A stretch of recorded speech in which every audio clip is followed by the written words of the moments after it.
normally I just try to explain this in Wolof because most of our members, when we talk about Rafela, we are just talking about the local people. So, and most of our members are at the Gula Gambia and they cannot speak English.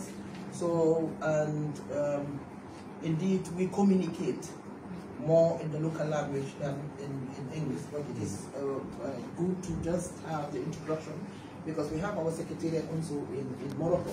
So when we do things like this, we just maybe just flash for them to understand what we're doing.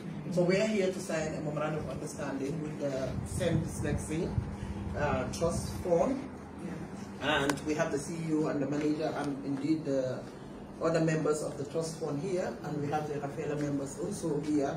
And here beside me is the deputy mayor, who is also a strong advocate of women empowerment and support, a strong supporter of the Rafela.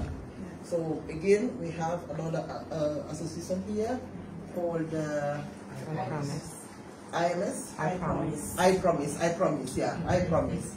So I happened to speak with Mari yesterday, and I asked him also to come and join us here because they do exactly what the SEND Dyslexia is doing. So and partnership is very key. It's very, very important. We are all now working towards the goals of the SDGs, and we understand that we all know that the 17th goal talks about partnership. So and there is no small partner. Is what I always say. Everything is at one. Yeah.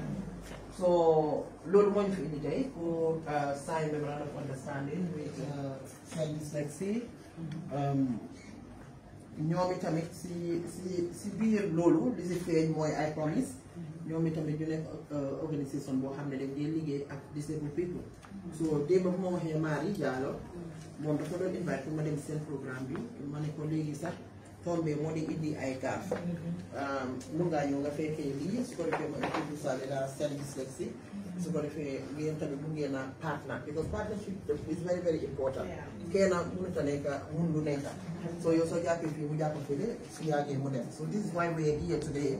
Loolu moo ñu fi indi so si suma boor mu nekk di deputy mayor ku nekk xam na naka la ñuy jàppale affaire jigéen naka la ñuy jàppale si Rafela bi moom itamit suma émo sax ba léegi moom ci gën a jàppal.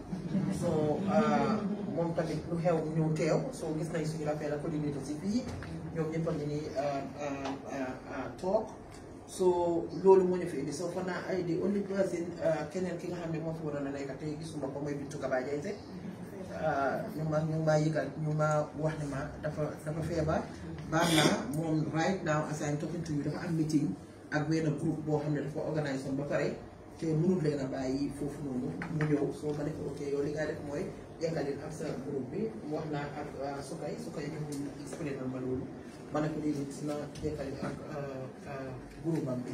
So we have Sukay Sajang here, moom moo nekk West Coast, and Sukay in West Coast we have Abi Bangura, and then we have Mariam Cisse Sawane suma chéri koko moom itamit moo seere KMC Bemdang ñu am Aïda Ñanko tamit moom itamit coordinator la boo xam ne mu ngi Criss Cross West Coast and KMC.